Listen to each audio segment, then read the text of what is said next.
안녕하세요. 유수패치의 유스입니다. 여러분들 혹시 이 음악 알고 계신가요? 스웨덴의 헤비메탈 밴드 유럽의 더 파이널 카운트다운이라는 곡인데요. 이거 저도 굉장히 좋아하는 곡이에요. 이 음악이 우주선 발사나 카운트다운을 하는 장면에서 부금으로 특히나 자주 등장하는 노래라서 제목까지는 몰라도 들으면 아, 이 노래 하고 아시는 분들이 많으실 거예요. 그러다 보니 이게 아무래도 듣고 가야 할 것 같은데 이게 좀 저작권이 있다 보니까 아주 짤막하게 잠시 들려드리도록 할게요. 자, 이 음악은 1986년 2월 14일에 발표된 곡으로 도입부를 딱 듣는 순간부터 웅장해지는 사운드가 더해지면서 락 페스티벌 등의 음악 행사에서 오프닝으로 자주 등장하기도 하는 곡인데요. 심지어 응원곡으로 사용될 때도 있는 이 명곡은 아이러니하게도 굉장히 슬프고도 끔찍한 사연을 담은 노래라고 합니다. 오늘은 유럽 밴드의 곡인 더 파이널 카운트다운의 이야기를 해보도록 하겠습니다.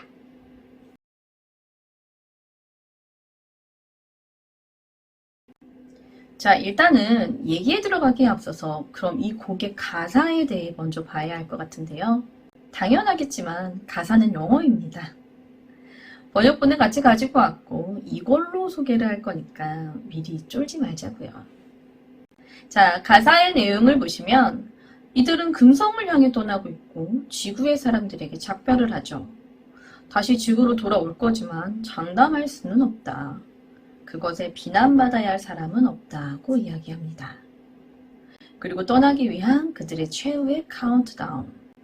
이게 가사의 내용인데요. 가사에서 이 내용들과 함께 언급되는 게 있어요. 그녀인데요. 수광년의 거리를 향해 떠난 그녀를 우린 모두 잊지 못할 거예요. 라는 구절이 있죠. 함께 떠나고 있는 우리, 그리고 그녀. 과연 이 노래에는 어떤 사연이 있는 걸까요? 노래가 발표되기 약 2주 전인 1986년 1월 28일. 전 세계를 경악해 하고 충격에 휩싸이게 했던 사건이 있었는데요. 바로 우주선 STS-51의 챌린저호 폭파 사건입니다.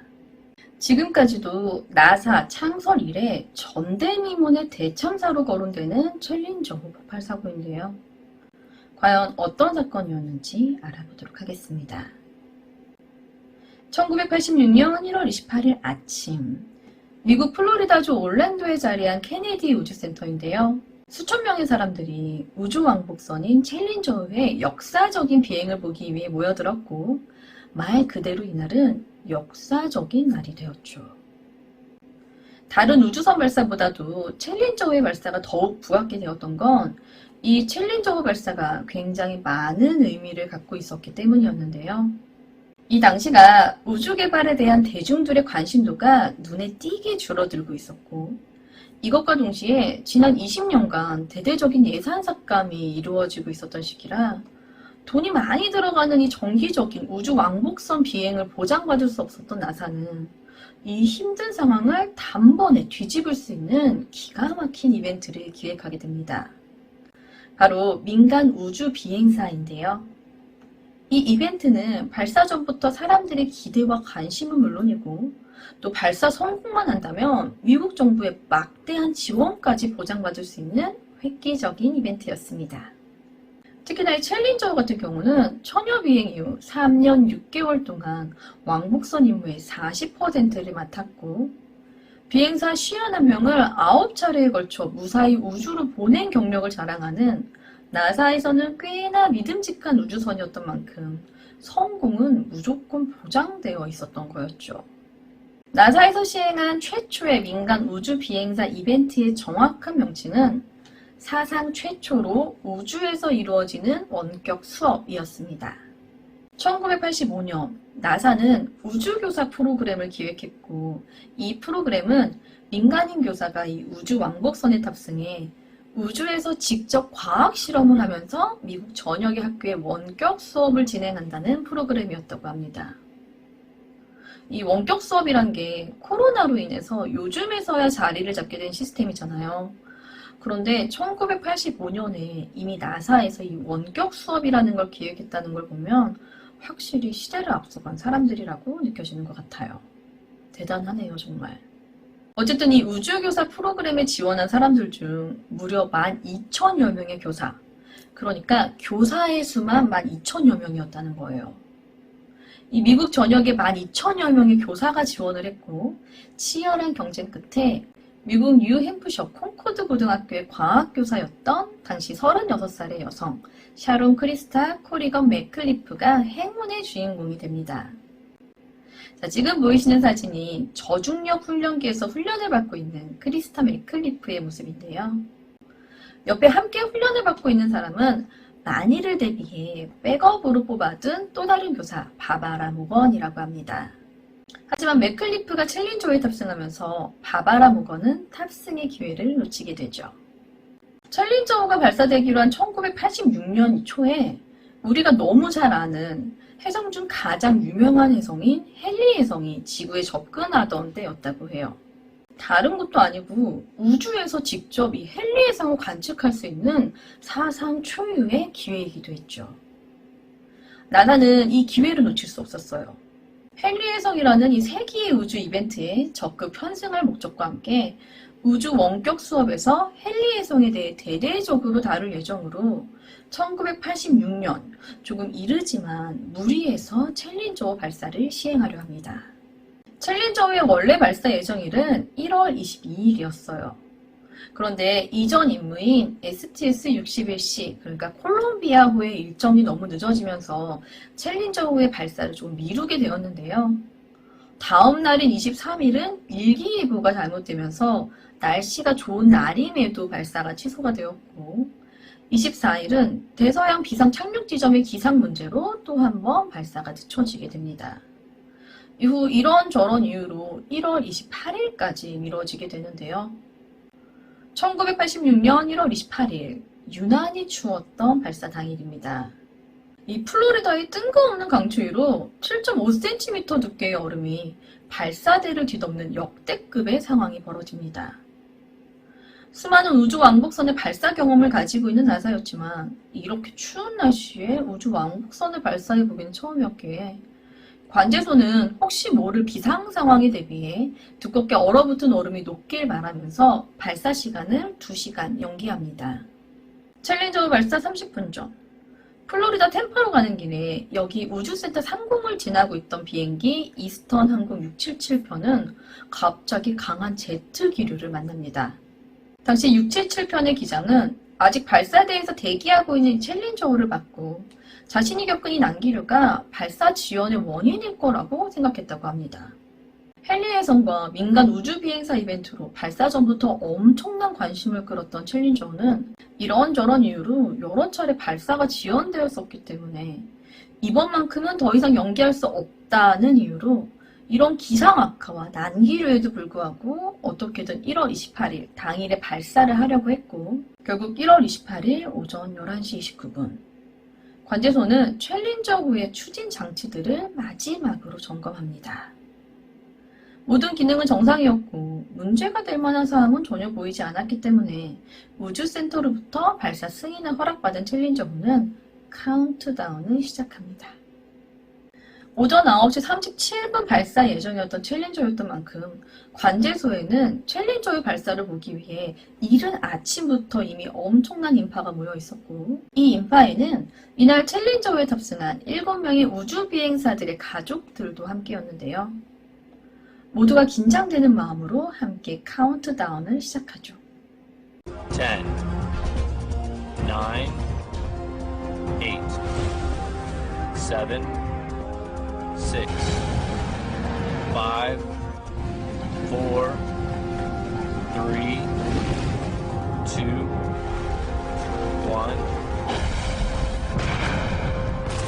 발사 시퀀스가 동작하고 카운트다운이 시작됩니다. 그리고 발사.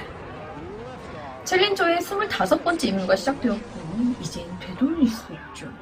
민간인도 우주여행을 할 수 있다는 꿈이 실현되는 이 감격스러운 순간은 전 세계적으로 방송을 통해 지켜볼 수 있었고 이를 지켜보던 수많은 사람들이 환호합니다. 성공적으로 발사된 챌린저5는 시속 1600km의 빠른 속력으로 상승해 나갑니다. 고도 10km를 넘어가는 순간 기체가 좀 심하게 떨리는 문제가 있긴 했지만 별다른 문제로 이어지진 않았기 때문에 계속 날아갑니다. 사실 문제가 있다고 해도 발사되어 날아가고 있는 이 상황에 뭘 어떻게 할 수도 없었겠지만 말이죠. 가속해서 지구 중력장을 뿌리치며 날아가던 챌린저5는 모든 추진력이 최고점을 찍는 최고 부하의 순간에 살짝 추력을 낮추는 맥스 Q라는 고비를 지나 대기 상층부에 진입합니다.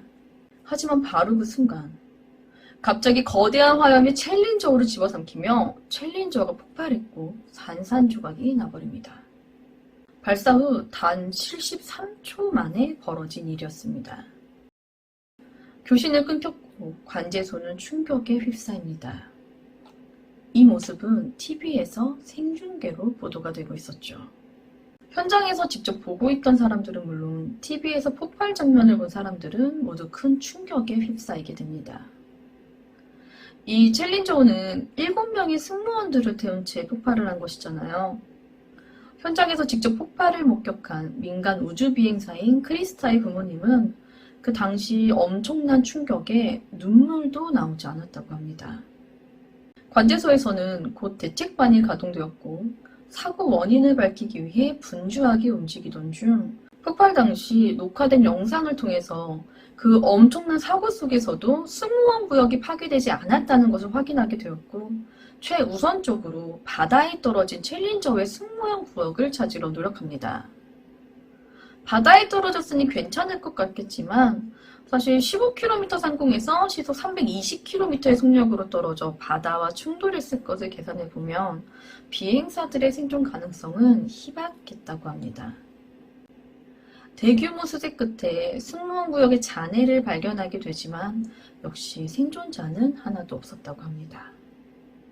결국 승무원 전원 사망하게 되며 챌린저5의 25번째 비행이자 마지막 비행이 끝나버렸는데요.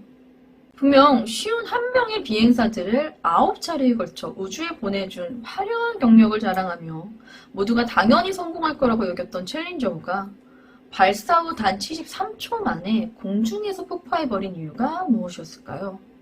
이 충격적인 사고 이후 당시 미국의 대통령이었던 레이건 대통령이 직접 추도식에 참석했고 대통령 직속의 조사위원회를 통해 본격적인 원인을 밝혀내라 명합니다. 5개월간의 조사 끝에 챌린저5 폭발의 원인을 조사위원회가 발표하는데요. 바로 오른쪽 고체 연료 추진 장치 결함이었습니다.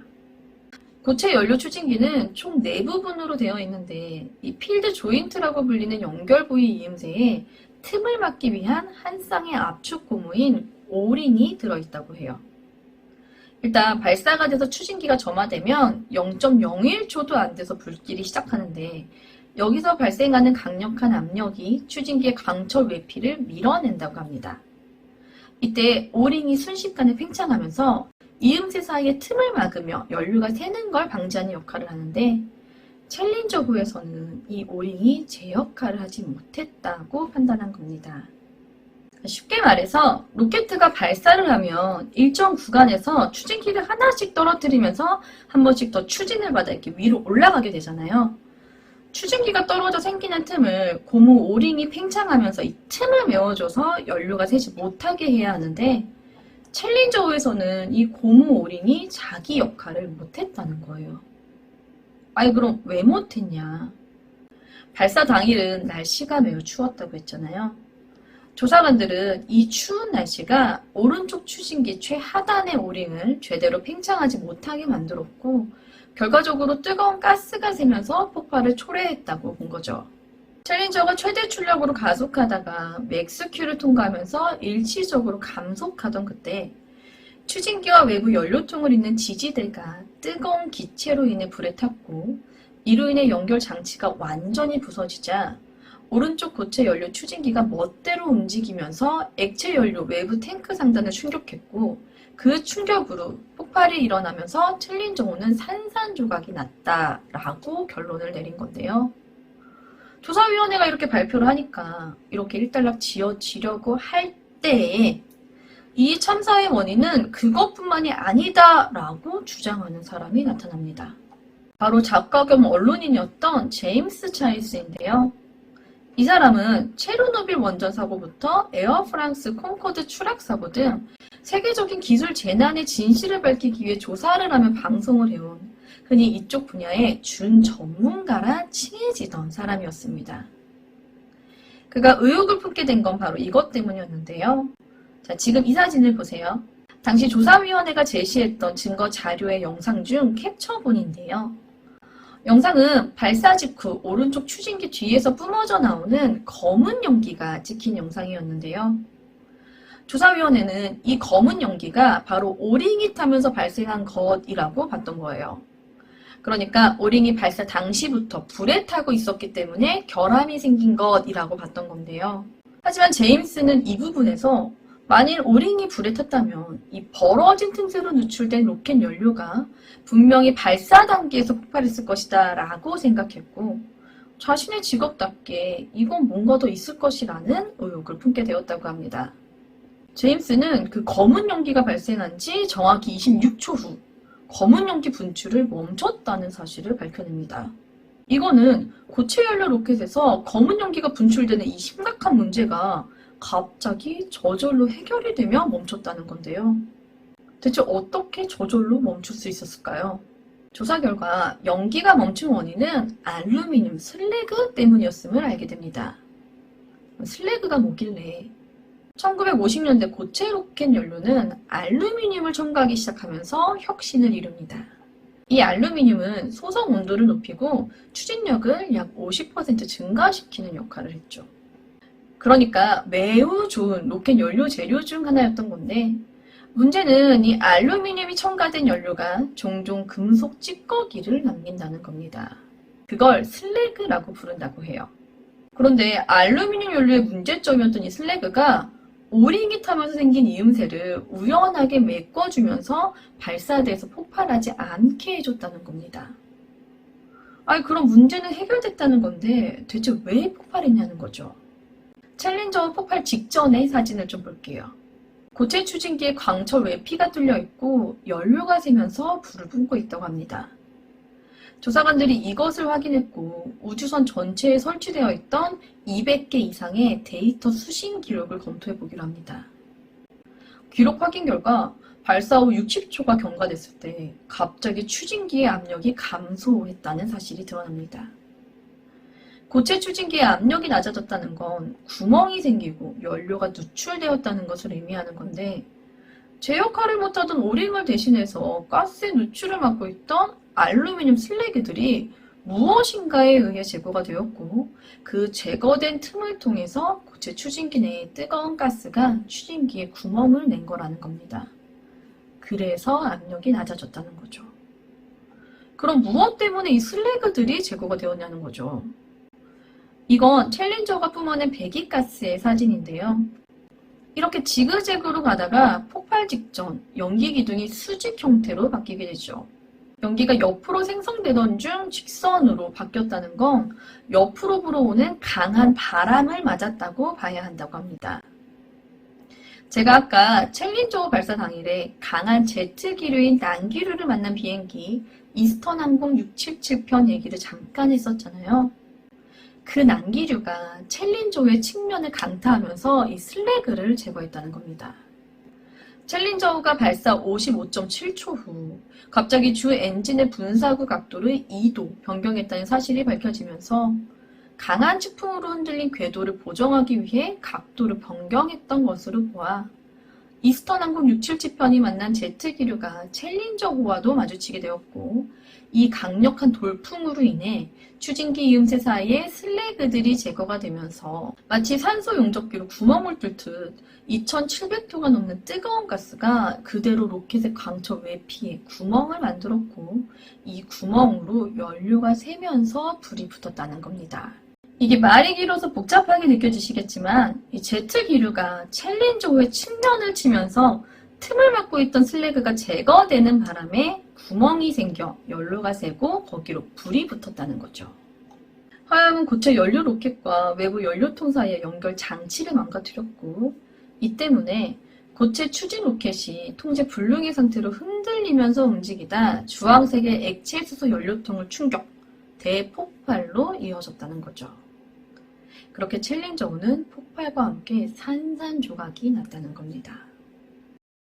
이렇게 기상악화와 난기류 그리고 오링의 결함으로 발사 73초 만에 폭발해버린 충격적인 참사로 끝날 것 같았던 챌린저5의 폭발 사고에 또 다른 매우 충격적인 원인이 더해지게 되는데요. 챌린저5의 추진기를 제작한 회사인 모톤 티어콜의 엔지니어였던 로저 보졸리라는 사람이 여기 조사위원회를 찾아와서는 챌린저5의 폭발은 인재라고 폭로합니다. 그는 나사와 모톤 티어콜의 관계자들이 챌린저의 폭발을 예상하고 있었다며 울분을 터뜨렸다고 하는데요. 이건 또 과연 어떤 얘기였을까요? 때는 발사 1년 전인 1989년 1월로 거슬러 올라갑니다.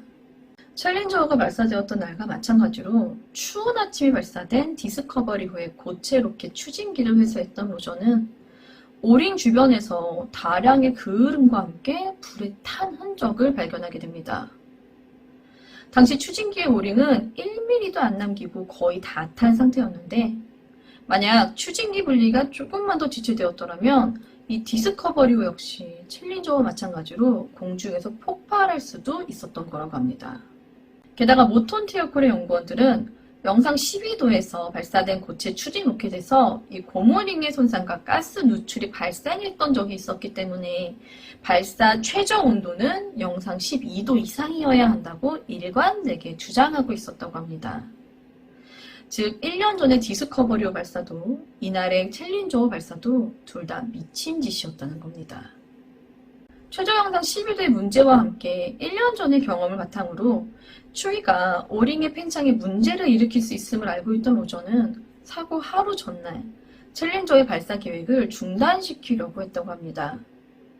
즉시 상부에 보고가 되었고 모톤 티어콜의 고위 관계자들 역시 로저의 말에 동의했지만 애석하게도 발사 계획 중단은 기술자들의 권한이 아니었죠. 나사의 셔틀 프로그램 고체 추진 책임자였던 레리 뮬로이가 취소 권고를 전해 듣고는 따지기 시작합니다. 도대체 언제 발사를 해줄 거냐? 4월에나 하라고? 그딴 얘기를 왜 하필 오늘 발사 전날 하냐며 열을 낸 건데요. 기술자들이 디스커버리에 타버린 오링을 보여주며 즉시 발사 계획 중단을 요청했지만 나사의 책임자는 1차 고무링이 작동하지 않으면 2차 고무링이 작동할 것이라며 발사를 강행하려 했다고 합니다. 사실 발이 1차, 2차로 나뉘어져 있는 거지 우주선의 부품 구조상, 특히 고무 오링의 경우 1차, 2차 모두 맡은 역할이 따로 있는 만큼 1차 고무링이 작동이 안 된다고 2차 고무링에 의존할 수 있는 부품이 아니었다고 합니다. 그럼에도 책임자는 이 사실을 무시하면서까지 발사를 추진한 거죠.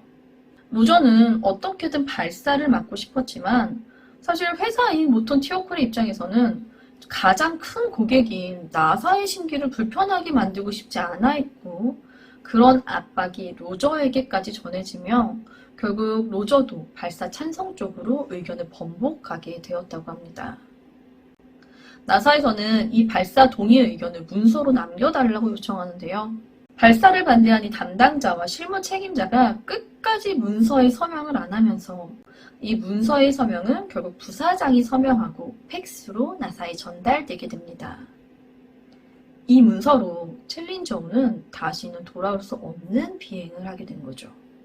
로저의 발표에 조사위원회는 충분히 사고를 막을 수 있었음에도 섣부른 비행 결정을 내린 나사와 고체 연료 부스터 로켓의 제조사인 모톤 티어콜의 그 책임을 묻습니다. 그렇게 사고 몇 달 후 모톤 티어콜은 유가족에게 당시 430만 달러, 하나로 51억 원을 배상금으로 지불하게 되는데요. 나사가 아니라 모톤 티어콜이요. 그리고는 얼마 지나지 않아 이 모톤 티어콜은 18억 달러에 달하는 나사의 신형 추진기 개발 계약을 따냈다고 해요. 또한 기술진의 반대에 대체 언제 발사라고 언제라 반발하며 누구보다 앞장서서 발사를 강행했던 나사의 뮬로이는 되려 신규 추진기 총괄팀 부책임자로 승진합니다. 그에 비해 처음 문제 제기를 했던 로저는 이런 문제를 청문회에서 공개했다는 이유로 모톤 티어콜에서 배신자 취급을 받았고, 이로 인해 심한 우울증을 앓다가 결국 퇴사하게 되며 2012년 1월 암으로 세상을 떠났다고 합니다. 참 씁쓸한 결과라고 할 수 있겠죠. 결국 챌린저의 폭발 원인은 추운 날씨의 발세가 강행되며 고무 오링의 결함이 생겼고, 우연치 않게 슬래그가 문제 해결을 잠시 해주었지만 제트 기류를 만나 슬래그가 제거되며 구멍이 생겨 가스가 새면서 폭발이 일어나게 된 것이었는데요. 이건 미리 막을 수 있던 참사였지만 나사와 모톤 티어콜 회사가 발사를 강행하면서 결국 일어나게 된 비극이라는 걸로 결론이 내어집니다. 이 챌린저 같은 경우는 정말 아쉬움이 많이 남는 폭발 사고인데요. 1986년 1월 28일 참사가 일어났던 그날, 다른 것보다도 이 제트 기류만 없었어도 결과가 완전히 달라졌을 거라고 합니다. 우주왕복선의 고체 추진 로켓은 발사 후 단 2분, 그러니까 120초 후면 분리가 된다고 해요. 챌린저호가 73초 만에 폭발이 되어버렸잖아요. 제트 기류로 인해 57초 만에 사라져버린 슬래그가 당시 63초만 더 버텨줬었어도 문제가 되는 부분이 2분 만에 분리가 되어버리니까 이런 참담한 일이 생기지도, 또 무엇보다 자신의 가족이 눈앞에서 폭발로 사라지는 충격적인 모습을 보는 일이 생기지 않았을 수도 있었다는 점에서 매우 안타까운 사고로 보게 되는 거죠. 대신 다른 우주선이 언제라도 한 번은 이런 폭발을 당했겠죠. 1차 오링이 작동 안 해도 2차 오링이 있어서 괜찮다고 여겼을 테니까요. 챌린저 사건 이후 우주 왕복선 계획은 3년간 정지되었고 재설계가 이루어지며 다양한 안전장치가 개선되었다고 합니다. 하지만 나사는 챌린저의 비극에서 교훈을 얻지는 못했던 것 같습니다. 2003년 지구로 귀환하던 콜럼비아호가 공중 폭발하는 참사가 또다시 발생했고 챌린저호와 같은 7명이 희생되었다고 합니다. 이번 이야기는 챌린저호 최후의 카운트다운이었는데요. 얘기가 매우 길었죠. 노래와 관련성을 설명하기에 앞서서 이 얘기를 먼저 해야 할 것 같아요. 승무원 구역이 인양되면서 가슴 아픈 사실이 밝혀지는데요. 챌린저에 탑승했던 승무원들은 모두 비상용 산소호흡기가 부착된 헬멧을 착용하고 있었는데요. 건져 올린 승무원 구역 잔해를 분석해보니까 산소호흡기가 작동했던 흔적이 남아있는 헬멧 3개가 나온 거죠. 이게 무슨 소리냐면 끔찍한 폭발을 겪고도 최소한 2-3명은 적어도 그들이 지구로 추락하는 2분 30초 동안은 살아있었음을 뜻한다는 겁니다. 끔찍한 폭발과 엉망이 된 자신들이 타고 있던 이 승무원 구역이 바다로 떨어져 최후를 맞을 때까지 이 사고 전 과정을 모두 생생하게 보고 느끼고 있었다는 겁니다. 그들의 가족 역시 그들의 폭발 장면을 두 눈으로 보고 있었죠. 이런 참사가 일어나고 대략 2주 후쯤인 1986년 2월 14일 엄청난 명곡이 하나 발표되게 되는데요. 바로 스웨덴 밴드 유럽의 The Final Countdown입니다. 노래 가사 자체가 우주로 여행을 떠나는 그들이 다시 돌아올 수 있을지 장담할 수 없다. 그들은 금성을 향해 떠났고 이건 마지막 카운트다운, 최후의 카운트다운이다 라는 내용이다 보니 미국 챌린저호 참사의 추모곡으로 발표된 곡으로 알려지게 되는데요. 결론부터 말씀드릴게요. 아닙니다. 지금도 많은 사람들이 더 파이널 카운트다운을 챌린저의 추모곡 혹은 챌린저의 참사를 내용으로 한 곡으로 알고 계시기도 하고 최근 우리나라의 한 프로그램에서도 그렇게 다뤘었는데요. 아니라는 겁니다. 이 곡은 발표가 1986년 2월 14일에 나온 것뿐이지 녹음이 1985년에 이미 끝났던 곡이에요. 이 곡을 만든 사람이 미리 이런 사고가 일어날 것을 예언한 게 아니라면 이 곡은 챌린저호 참사와는 전혀 무관한 곡이라고 합니다. 챌린저호 발사가 워낙 준비 단계부터 이슈가 되었으니까 챌린저호가 우주로 날고 있다는 것을 미리 감안하고 만들었다고 한다면 얘기가 되겠지만 이 부분에 대해선 유럽은 아무 말도 하지 않았어요. 하지만 이 가사가 금성으로 향한다. 지상을 떠나고 있어요. 다시 돌아오겠지만 장담할 수 없어요. 이런 부분이나 특히 수강년의 거리를 향해 떠난 그녀를 잊지 못할 것이다 라는 부분에서 그녀가 최초의 민간 우주 비행사였던 크리스타 맥클리프를 칭하는 것으로 생각했던 것 같은데요. 무엇보다 카운트다운이라는, 그것도 하필 최후의 카운트다운이라는 부분이 가장 추모곡 같은 느낌으로 들렸을 겁니다. 그런데 훗날 이 노래에 또 다른 설이 붙으면서 이거 정말 예지력을 가진 노래가 아니야? 라는 얘기가 있기도 했는데요. 챌린저 사고가 일어나기 전에 이미 녹음을 마쳤는데 우연찮게 정말 최후의 카운트다운이 되어버린 사고가 일어난 것처럼 2016년에 일어난 브렉시트 때 다시 한번 재조명이 되었다고 해요. 아무래도 밴드 이름이 유럽이고 제목이 최후의 카운트다운이니까 이 곡이 발표 후 30여 년 후인 2016년 영국이 유럽연합을 탈퇴한 브렉시트를 노린 사실은 브렉시트 테마곡이었다라는 드립이 한동안 외국에서 흥했다고 합니다. 1986년 1월 28일 전 세계인들을 충격에 휩싸이게 한 나사의 창설 이래 전대 미문의 참사 챌린저호 폭발. 2주 후인 2월 14일에 발표된 유럽의 노래 The Final Countdown. 과연 이 노래와 관련한 챌린저호 참사는 정말 우연의 일치였을까요?